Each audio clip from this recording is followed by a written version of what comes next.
online di rumah ngapain aja? Mendingan lihat diskusi sekolah Sabat bersama konsep Cohen serves people. Supaya hari Sabat bisa berdiskusi pelajaran sekolah Sabat di gereja dengan baik dan benar, jadi iman pun akan semakin bertumbuh. Mari menyaksikan acara diskusi sekolah Sabat bersama konsep Cohen serves people.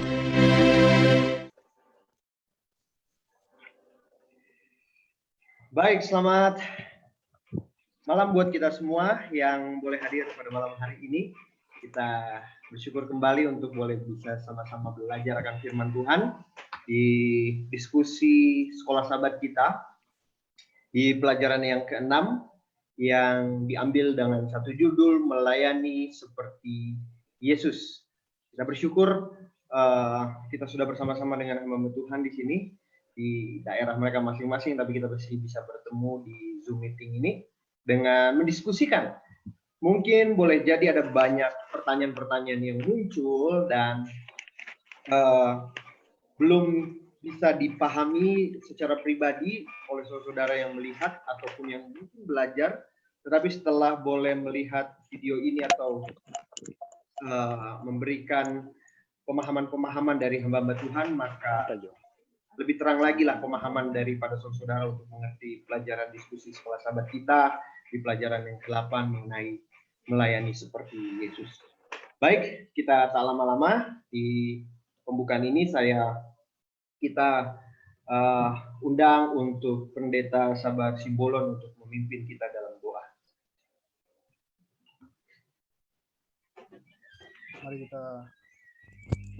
Mari kita berdoa. Bapa kami yang ada di dalam kerajaan surga, saat ini Tuhan kami akan mendiskusikan pelajaran sekolah Sabat kami dalam minggu ini. Dan ini Tuhan akan ditonton oleh umat-umat Tuhan. Itu sebabnya Tuhan kami perlu urapan daripada Roh-Mu, sehingga apapun yang kami diskusikan ini berasal daripadamu Tuhan. Dan ketika didengar ini dapat mengubah baik kami yang akan mendiskusikan maupun siapapun yang akan mendengarkan. Tuhan, hidup kami serahkan kepadamu pada saat ini. Berilah kami kebijaksanaan ketika kami mendiskusikan akan pelajaran sekolah Sabat. Terpuji namamu Tuhan, semuanya ini hanya untuk kemuliaan bagi namamu. Di dalam anakmu Yesus Tuhan Juru Selamat kami berdoa. Amin. Amin. Terima kasih Pendeta Muda Sabar. Baik, saudara, saat ini kita akan mendengarkan diskusi yang akan boleh dibawakan Pendeta Muda Jimmy Huta Barat dalam pelajaran diskusi sekolah Sabat kita. Beliau akan memberikan beberapa pemahaman-pemahaman yang akan boleh nantinya kita akan sama-sama diskusikan untuk kita boleh memahami lebih dalam mengenai pelajaran sekolah Sabat kita yang berjudul melayani seperti Yesus. Saya berikan waktu ini kepada Pendeta Muda Jimmy Huta Barat. Kami persilahkan Pendeta untuk mengambil ruang ini.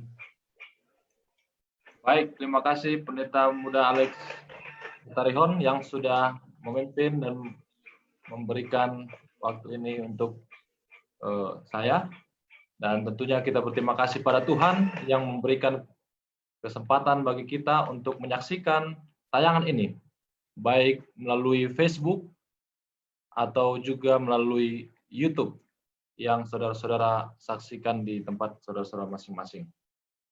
Baik, pelajaran kita yang ke-8 adalah melayani seperti Yesus. Ya, di mana ayat hafalannya terdapat dalam Matius 9 ayat yang ke-36, demikianlah firman Tuhan. Melihat orang banyak itu, tergeraklah hati Yesus oleh belas kasihan kepada mereka, karena mereka lelah dan terlantar seperti domba yang tidak bergembala. Jadi kalau kita melihat ayat inti kita ini, ayat hafalan kita ini, ada di sana kalimat di mana tergeraklah hati Yesus oleh belas kasihan. Nah, ini sering dicatatkan dalam Alkitab. Setiap penulis kitab Injil sering sekali menuliskan bahwa Yesus itu tergerak hatinya oleh belas kasihan. Nah, dan ini menjadi menarik karena dijadikan sebagai ayat inti atau ayat hafalan di dalam pelajaran kita ini. Sehingga kita harus memberikan perhatian kepada ayat ini, di mana Yesuslah intinya ketika dia mengadakan belas kasihnya kepada orang-orang yang ada di dunia ketika dia melayani sebagai manusia di dunia ini. Dikatakan dalam pelajaran kita, Yesus adalah sosok yang benar-benar memberikan perhatian kepada setiap orang. Siapapun itu, dia perhatikan baik kebutuhan jasmani mereka, kebutuhan yang mereka sedang butuhkan pada saat itu. Baik ketika mereka lapar, Yesus berikan makan. Ketika ada orang yang sakit, Yesus berikan kesembuhan, dan lain sebagainya. Yesus memberikan kebutuhan fisik, mental, emosional, dan rohani kepada siapa saja yang memerlukannya. Bahkan dia mengajarkan orang-orang yang ada pada saat itu di dalam pengajaran Alkitab sebagai penuntun mereka di dalam kehidupan mereka. Metode Yesus saja yang akan memberikan keberhasilan sejati dalam menjangkau jiwa. Nah, jadi ini diberikan kepada kita juga supaya kita aplikasikan apa yang Yesus lakukan ini, melayani seperti Yesus, ya. Ketika Yesus melayani orang dengan cara-cara memberikan kebutuhan mereka secara fisik, mental, emosional, rohani mereka, maka kita pun sebagai murid-murid Yesus diharapkan untuk menjadi seperti Yesus dalam pelayanannya.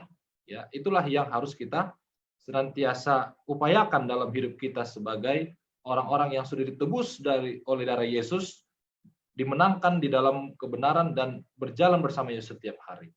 Nah, dikatakan kita harus juga memiliki rasa belas kasihan ketika melihat orang lain yang sedang dalam keadaan membutuhkan segala sesuatu, sehingga kita bisa meniru sifat yaitu seperti Yesus. Nah, lalu kemudian di dalam pelajaran kita ini, pelajaran hari Minggu, sikap Yesus terhadap orang lain. Apa itu sikap Yesus terhadap orang lain? Yang pertama, Yesus selalu mencari yang baik dari orang lain. Nah, ini penting, di mana Yesus tidak mencari hal-hal yang tidak baik dari orang. Dia berusaha untuk melihat sesuatu yang baik. Sekalipun dia orangnya ya tidak begitu benar kehidupannya, tapi dia mau lihat di dalam kehidupan yang tidak cukup benar itu, tetap ada kebaikan dalam kehidupan orang itu.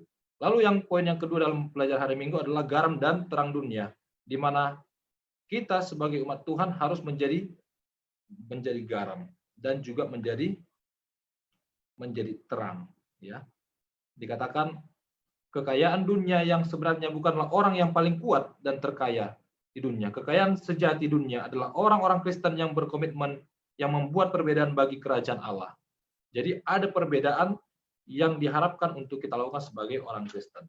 Nah, pelajaran hari Senin ada 2 poin juga yang saya mau ambil di sini. Perlakuan Yesus terhadap orang lain. Nah, tadi sikap Yesus terhadap orang lain, sekarang perlakuannya.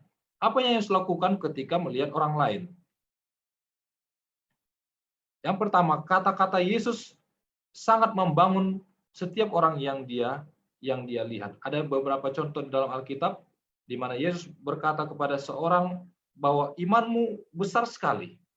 Ya, sehingga orang itu merasa bahwa dirinya dikenal oleh Juru Selamat itu sendiri.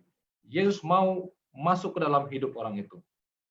Lalu ada kalimat juga di Markus 12 ayat 34, Yesus mengatakan kepada orang yang lain, engkau tidak jauh dari kerajaan Allah.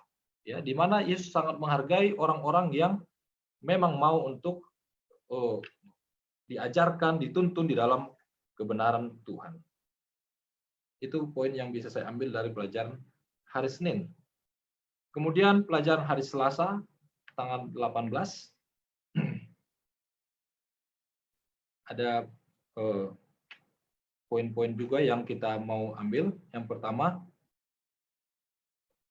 pelayanan penyembuhan Yesus bagian yang pertama, ya.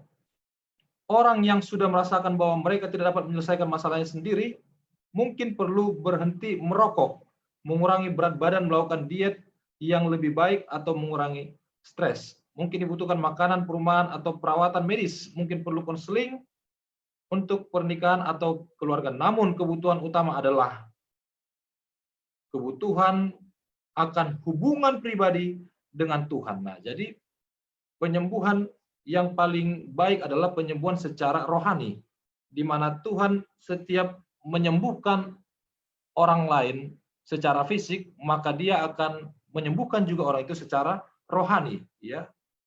Sehingga setiap orang yang Tuhan sembuhkan biasanya mengalami suatu mujizat secara jasmani, dan dia pun mengenal akan Tuhan dan berbalik di dalam kebenaran. Itu pelayanan penyembuhan Yesus bagian pertama.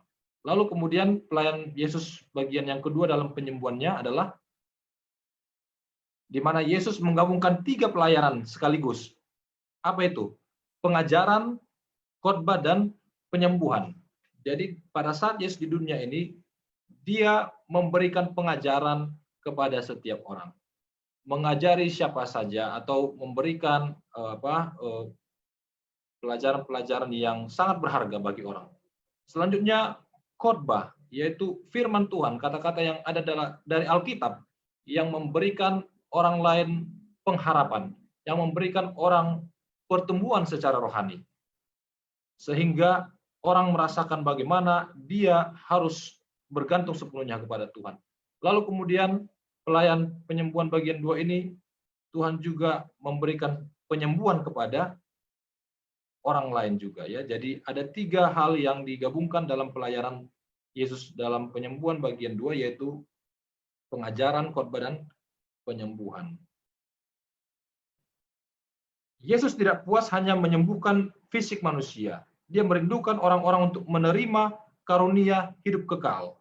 Jadi Yesus selalu mengajarkan, berkhotbah kepada setiap orang supaya orang-orang itu dalam hidupnya yang sekarang ini, walaupun dia sudah sembuh dari sakitnya, tapi nanti dia akan menderita juga, ya, ketika ada hal yang sama terjadi dalam hidupnya. Tapi Yesus mau mengarahkan, walaupun terjadi seperti itu dalam hidup manusia, maka ada satu kehidupan kekal, yaitu kerajaan surga, di mana tidak ada lagi di sana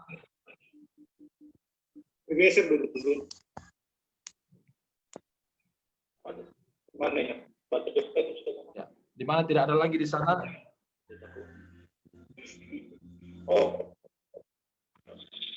tunggulah saya atur lagi dulu bentar ya Pak. ya, boleh dimut. Oke, terima kasih. Baik, di mana tidak ada lagi di surga itu sakit penyakit, ya. Sehingga Tuhan mengharapkan supaya manusia itu benar-benar sembuh secara jasmani, maka mereka harus masuk surga, ya. Supaya kekekalan menjadi bagian setiap orang yang ada di dunia ini. Dan Yesus mau supaya manusia yang sakit itu benar-benar sembuh ketika dia nanti masuk dalam kerajaan surga, tidak ada lagi sakit dan lain sebagainya yang dirasakan oleh manusia. Nah, pelajaran hari Kamis yang terpenting bagi Yesus. Yang terpenting bagi Yesus adalah di mana kita harus menghasilkan kehidupan yang autentik atau asli, ya. Di mana diibaratkan di sini sebagai orang-orang yang selalu bertahan di dalam kehidupan, tetap melakukan hal-hal yang Tuhan kehendaki. Ya, sebagaimana di dalam Matius pasal 25 dikatakan di sana bahwa ada lapar, ada haus, ya, ada orang-orang yang mengalami penderitaan di dunia ini, kita harus menolong mereka. Kita harus menggunakan segala apa yang kita miliki untuk memberikan perhatian kepada mereka semua. Itulah identitas sejati kita sebagai murid-murid Yesus, ya. Itulah yang terpenting yang Tuhan harapkan untuk kita lakukan sebagai murid-murid Yesus, di mana Tuhan sudah melayani, bagaimana dia melayani di dunia ini, dan kita dituntut untuk melayani juga sama seperti dia, memperhatikan orang lapar, orang yang haus, orang di penjara, dan lain sebagainya. Sehingga kita menjadi orang-orang yang memiliki kehidupan yang sejati di dalam Yesus, ya. Kehidupan yang asli atau otentik, dipenuhi oleh Roh, sehingga kita benar-benar menjadi orang-orang yang melayani seperti Yesus Kristus ketika kita hidup di dunia ini. Itu mungkin yang bisa saya berikan sebagai pengantar untuk kita dalam berdiskusi pada saat ini saya kembalikan kembali kepada moderator Pendeta Alexander Hetarion. Terima kasih. Baik, terima kasih Pendeta Jimmy Huta Barat untuk pendahuluan pemaparan yang sudah disampaikan.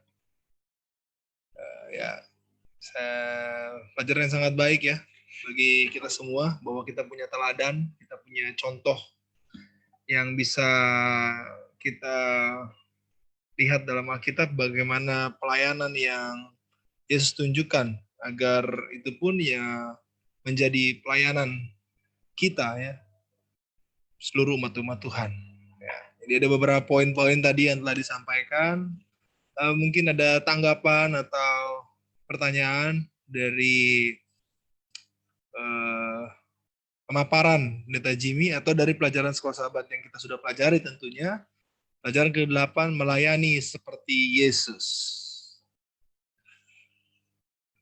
Ada saudara-saudara yang mau Mungkin saya mau respons? ada pertanyaan. Kalau kita sudah belajar tadi, pelajaran Sekolah Sahabat dikatakan bahwa kita harus sama seperti Yesus. Yesus itu tergerak oleh karena belas kasihannya kepada semua orang. Tapi bagaimana, saudaraku sekalian, hamba Tuhan, ketika ada orang yang membuat dirinya seolah-olah dia harus dikasihani. Apakah kita perlu juga mengasihani mereka, sedangkan mereka itu hanya memanfaatkan saja, hanya mau ingin mengambil keuntungan? Apakah perlu kita tetap melayani seperti itu? Atau begini, kita memang harus melayani semua orang. Semua orang harus kita layani sama seperti Yesus. Tapi kalau orang-orang ini memang sukanya bikin rusuh di gereja, bikin masalah, terus mungkin ke gereja pun ya tidak setia juga, tapi bikin masalah terus, apakah kita juga harus berbelas kasihan kepada orang-orang seperti ini? Ya, jadi menarik ya, bagaimana belas kasihan Yesus coba kita aplikasikan kepada kehidupan kita sekarang ya. Bagaimana berbelas kasihan kepada orang-orang tertentu, apakah diperlukan juga belas kasihan yang sama? Boleh ditanggapi? Saya mau ke Pendeta Dwi Cahyono dulu. Gimana, Pastor? Baik, terima kasih kesempatan yang diberikan. Pertama ini ya. Ya, jadi begini. Kalau kita bisa melihat di sini, Yesus tergerak karena belas kasihan. Artinya motif Yesus, dia melakukan kebaikan-kebaikan kepada setiap orang yang datang kepadanya. Ketika dia melihat orang banyak, dia tergerak oleh karena belas kasihan, bukan karena orang ini baik ataupun tidak baik. Ya. Setiap orang yang datang kepada Yesus adalah orang yang berdosa pastinya. Dan ada orang-orang di sana yang sebenarnya tidak layak untuk mendapatkan belas kasihan daripada Yesus. Tetapi karena itu berdasarkan belas kasihan, maka dia melakukan kebaikan-kebaikan untuk mereka. Dengan artinya demikian, bahwa kita juga pada saat kita melakukan kebaikan-kebaikan harusnya juga tergerak oleh karena belas kasihan, bukan karena orang itu layak untuk dibaikin atau tidak layak untuk diberikan kebaikan. Jadi motif karena kasih yang ada dalam diri kita mengasihi mereka. Jadi bukan karena mereka layak dikasih atau tidak. Ya, kita melakukan kebaikan bukan karena orang itu baik atau tidak. Ya. Jadi motif kita juga melakukan kebaikan harus seperti itu. Baik, terima kasih. Beberapa pelajaran sebelumnya saya ingat bahwa bagaimana kita harus memandang orang, bagaimana kita memandang orang lain seperti Yesus memandang mereka. Jadi kalau pelajaran hari Minggu atau Senin tadi ya, bagaimana sikap Yesus dan perlakuan Yesus, dia tidak memandang orang karena keburukannya, melainkan Yesus selalu melihat ada potensi. Yesus melihat di balik kejahatan seseorang atau keberdosaan seseorang, dia masih tetap layak untuk memperoleh keselamatan. Jadi memang ini menarik sekali. Kalau kita sebagai manusia berdosa, memang kecenderungan kita adalah ya tentu mengasihi orang yang mengasihi kita. Dan itu juga yang Yesus ilustrasikan ya. Saya mau ke Pendeta Pardosi dulu. Gimana Pendeta menanggapi pertanyaan dari Pendeta Adrian. Kalau kita melihat model pelayanan Yesus itu, ya, dengan 5.000 orang, dia menunjukkan belas kasihannya kepada semua. Ya. Makanya Yesus katakan, kita harus kasih mereka makan kepada murid-muridnya itu. Kalau tidak nanti mereka apa? Bisa pingsan di jalan. Jadi secara umum Yesus memperhatikan semua orang. Nah, itu menjadi satu makna bagi kita bahwa Yesus itu datang ke dunia ini menjadi juru selamat, memperhatikan semua manusia gitu. Itulah yang diwakili dengan 5.000 dan apa? 4.000 orang itu kan? Ya, kemungkinan Yesus itu tidak mengenal satu persatu yang 5.000 itu secara manusiawinya, ya. Tetapi dia memastikan supaya jangan sampai ada di antara 5.000, 4.000 orang itu yang pulang kelaparan karena mereka sudah mengikut Yesus beberapa waktu. Yang kedua adalah Yesus ditemui orang atau menemui orang. Ya, ditemui orang itu artinya ketika Yesus dalam perjalanan, tiba-tiba orang itu apa? Datang menemui Yesus. Atau memang Yesus pergi dari satu kampung ke kampung yang lain untuk menemui apa? Orang-orang. Ya. Yang ketiga, model pelayanan Yesus itu adalah ada kelompok-kelompok yang memang selalu mencari ribut dengan Yesus. Tapi apakah Yesus mengabaikan mereka? Tidak, dilayani juga gitu. Segala macam pertanyaan yang sifatnya menjebak itu dijawab Yesus juga dengan baik dan benar. Nah, kalau saya kan beda, ditanya orang terjebaklah saya kan jawabannya salah semua kan gitu ya. Ya, akhirnya apa? Saya diperalat karena saya salah menjawab, saya terjebak. Tapi kalau Yesus kan ketika dia ditanya oleh kelompok yang melawan dia, maka dia selalu menjawab dengan apa? Baik dan benar. Kan? Contohnya, ini kita harus bayar pajak enggak kepada kaisar? Maka Yesus menjawabnya kan, apa yang menjadi milik kaisar, berikan kepada kaisar. Apa yang menjadi milik Tuhan, berikan kepada Tuhan. Itu kan pertanyaan menjebak. Kalau Yesus katakan tidak perlu bayar pajak, maka Yesus akan dibawa kepada kerajaan Romawi karena mengajarkan tidak perlu bayar pajak. Kalau Yesus katakan bayar pajak, nanti orang Israel mengabaikan apa yang mereka harus serahkan kepada Tuhan. Ya, jadi siapa saja yang datang kepada Yesus atau yang ditemui Yesus dalam pelayanannya, itu dia layani dengan baik. Mau pertanyaan menjebak, mau pertanyaan membuat persoalan, itu dijawab dengan baik. Jadi aplikasinya buat kita apa? Ya kalau saudara umpamanya selalu ditanya-tanya, selalu dicari gara-gara oleh orang yang tidak suka sama saudara, ya jawab dengan baik, jawab dengan benar. Sudah, itu saja. Ya, karena tugas Yesus adalah menyatakan kebaikan, kebenaran, dan jalan keselamatan. Tugas kita sebagai penginjil adalah menyatakan kebaikan, kebenaran, dan jalan apa? Keselamatan. Urusan orang itu apakah dia mau terima atau tidak. Baik, terima kasih pemaparan yang begitu baik ya. Cut, ini sudah sangat jelas ya bahwa apa yang Yesus ajarkan adalah bahwa kita tidak memandang orang karena siapa mereka ya. Terlepas kita sudah punya praduga bahwa orang itu memanfaatkan kita atau mungkin dia punya motif lain, ya penting kita lakukan bagian kita. Itu kira-kira mungkin dari beberapa hal yang kita tadi sampaikan ya.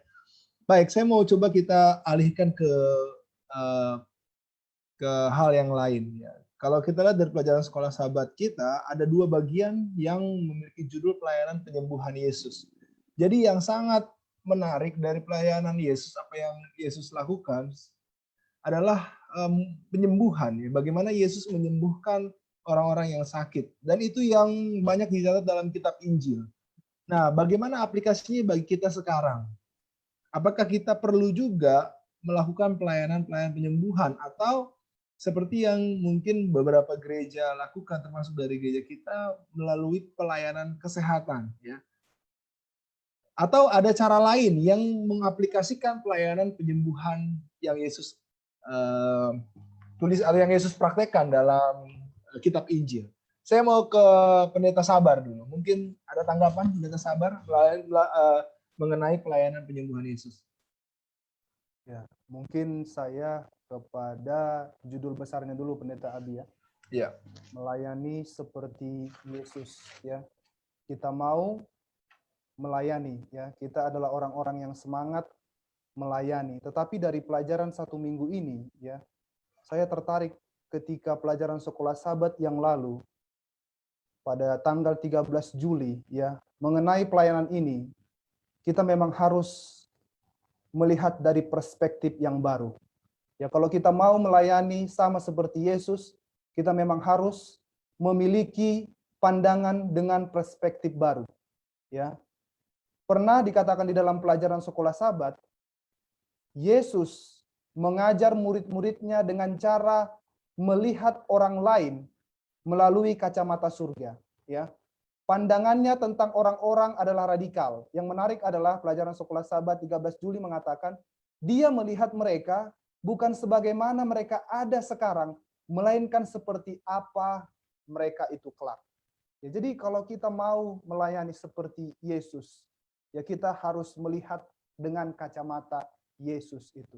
Ya, luar biasa saudara-saudara, saya sebagai chaplain di sekolah, banyak siswa-siswa yang saya panggil ke kantor untuk melakukan konseling. Tetapi ketika saya melihat siswa-siswa yang nakal itu, saya tidak pernah memiliki perspektif anak ini tidak akan mempunyai masa depan. Ya, justru orang-orang yang seperti itulah saya panggil. Bahkan saya ajak mereka makan, beli kalian dulu gorengan, kita makan di sini dan kita bercanda gurau di sana. Dan yang luar biasanya pelajaran sahabat ini katakan, Yesus itu selalu memperlakukan orang lain dengan mengatakan sisi yang baik di dalam diri mereka. Ya, jadi itu mungkin yang bisa saya tambahkan Pendeta Abi mengenai pelajaran sekolah sahabat kita di dalam 1 minggu ini, pelajaran yang ke-8, melayani seperti Yesus. Memang kita harus melihat dari perspektif yang baru mulai dari hari sekarang kalau kita mau menghidupkan pelajaran ini di dalam kehidupan kita. Terima kasih. Ya, tadi pertanyaan saya, bagaimana tentang pelayanan penyembuhan? Apa yang bisa kita aplikasikan dari praktek pelayanan penyembuhan Yesus kepada pelayanan kita sekarang? Oke lah. Mungkin Pendeta Jimmy Huta Barat dulu bisa menanggapi, Pastor? Ya, jadi pelayanan penyembuhan ini terkait juga dengan pelajaran minggu lalu ya, tentang karunia penyembuhan. Kalau Yesus itu kan sudah punya kuasa dari surga. Memang dia memiliki kuasa apapun dia bisa lakukan ya, membuat makan orang dengan roti yang sedikit, ya, membuat orang puas secara jasmani dan rohani bisa. Tapi kita kan terbatas karena kita manusia yang berdosa, penuh kelemahan. Tapi kita pun bisa memiliki karunia kalau kita mau menyerahkan hidup kita kepada Tuhan. Karunia-karunia yang kita dapatkan bisa saja penyembuhan. Ya, ada yang kalau dia berdoa kepada orang sakit bisa langsung sembuh orang sakit itu ya. Kita bisa mendapatkan karunia itu. Tapi bisa juga kita menggunakan buku-buku yang Tuhan berikan melalui roh nubuat, yaitu buku-buku yang suka kita baca setiap hari, Ministry of Healing dan lain sebagainya, kesehatan, untuk juga kita bisa padukan di dalam pelajaran-pelajaran Alkitab supaya ada juga hal-hal yang bisa kita dapatkan untuk penyembuhan di sana. Itu mungkin yang bisa saya tambahkan, Pendeta Abi. Terima kasih. Ya, sorry Pendeta Abi, saya tadi terlewat tentang pertanyaannya. Ya, boleh ya. Jadi pelayanan penyembuhan Kristus itu memang mencakup lebih dari penyembuhan fisik ya. Dia juga sembuhkan emosionalnya. Jadi sama seperti orang buta yang pelajaran kita dulu itu, dia lakukan 2 tahap. Jadi ini memang bukan hanya dia sembuh, tetapi dia punya kerohanian juga sembuh. Terima kasih Pendeta Abi. Iya, baik. Terima kasih. Ada yang mau kasih tanggapan lain sebelum saya ke Pendeta Pardosi? Silakan Pendeta Pardosi. Ada mau kasih tanggapan? Ya, penyembuhan Yesus itu tadi seperti dikatakan istilahnya itu holistik ya. Holistik itu artinya dimulai dengan iman atau kerohaniannya agar dia boleh percaya betul kepada Tuhan ya. Lalu boleh saja penyakit yang diderita itu adalah karena dia mungkin melanggar hukum kesehatan ya. Siapa tahu dia karena melanggar hukum kesehatan, karena ada juga penyakit itu bukan karena melanggar hukum kesehatan, tapi karena mungkin ada virus COVID-19 seperti ini kan bukan karena melanggar hukum kesehatan kita ini, tapi karena ada virus memang. Ya, tapi kalau memang itu adalah karena melanggar hukum kesehatan, maka dia harus punya dulu sebuah komitmen untuk merubah hidupnya. Ya, karena tidak mungkin dia nanti disembuhkan oleh Yesus, Lalu setelah sembuh dia mengulangi lagi gaya hidup yang merusak tubuhnya itu kembali. Jadi artinya kan kerohaniannya tidak sembuh. Ya, fisiknya disembuhkan tapi kerohaniannya tidak sembuh, dan itu akan membawa dampak negatif justru karena dia akan mengulangi lagi kehidupan yang melawan hukum kesehatan. Jadi Yesus selalu melihat iman seseorang, bahwa dia percaya dia dapat disembuhkan.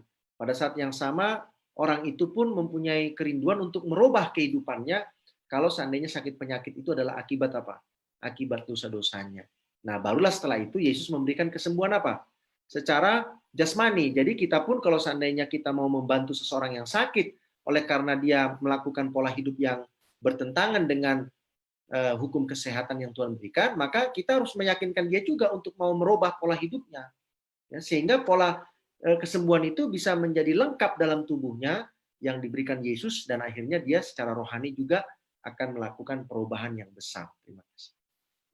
Baik, ya, jadi ya bisa kita simpulkan bahwa memang kesembuhan fisik itu bukan segala-galanya ya. Artinya fisik ini selain kita di dunia ini ya pasti sewaktu-waktu bisa saja sakit ya.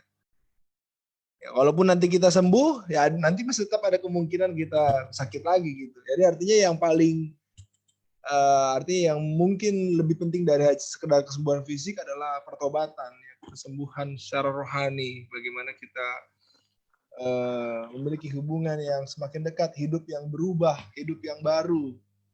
Ya, bukan setelah sembuh, toh tetap melakukan dosa yang sama. Ya. Jadi ini yang menjadi fokus yang bisa kita lihat dari pelayanan Yesus. Saya mau ke Pendeta Maro, mungkin ada tambahan, Pastor Maro Sitorus, atau ada pertanyaan? Ya, tambah sedikit ya. Untuk pelayanan dalam ini, penyembuhan, di mana Yesus ajarkan bahwa Yesus selalu ya memberikan belas kasihan, termasuk dalam kata-kata yang menyentuh hati kepada orang yang sakit. Kadangkala kita dalam menyentuh orang yang sakit, kata-kata kita itu tidak membangun gitu. Padahal kalau orang yang sakit itu perlu dimotivasi dia supaya semangat hidupnya semakin bertambah. Sebagai kesaksian, saya pernah pergi ke kampus Tiranus, salah satu seorang security di situ yang mengalami stroke 2 kali, ya. Lalu setelah pihak kampus dari Tiranus itu ya sering mengunjungi, ya, lalu motivasi, lalu juga yang memotivasi, lambat laun beliau punya semangat hidup, ya. Dari semangat hidup itulah ya mendorong mentalnya untuk ada ingin hidup sehat gitu. Setelah dia gagal di waktu yang lalu, dia sembuh, lalu akhirnya dia menetapkan diri untuk hidup sehat. Dan puji Tuhan sampai sekarang ya masih sehat, masih bisa bekerja seperti biasa. Jadi dalam cakupan untuk menyentuh yang itu kata-kata yang bijak, yang kata-kata yang harus ya bisa membangun secara emosinya. Itu saja yang mau saya tambahkan. Terima kasih. Baik, terima kasih. Kata-kata yang membangun. Ya, perlu juga disinggung tadi itu ya. Nah, jadi itulah kira-kira beberapa poin ya. Tapi kalau saudara-saudara dari pelajaran ini, ya kalau bicara tentang penyembuhan, kita juga harus hati-hati apakah penyembuhan itu betul-betul datang dari Tuhan atau tidak ya. Tim konsep sudah pernah membahas ini tentang salah satunya tentang spiritisme modern, tentang penyembuhan yang betul-betul berasal dari Tuhan atau tidak. Kalau saudara ingin memperdalamnya, sudah bisa melihat video-video sebelumnya. Baik, karena waktu kita juga sudah habis, saya mau closing statement dari Pendeta Jimmy Huta Barat, lalu ke Pendeta Milton Pardosi. Baik, jadi melayani seperti Yesus, ya, kita harus juga melakukan ini. Bukan hanya kita baca Yesus sebagai seorang pelayan di dunia ini, memberikan perhatian kepada orang-orang, memberikan makan, tergerak hatinya oleh belas kasihan. Inilah yang perlu kita contoh ya.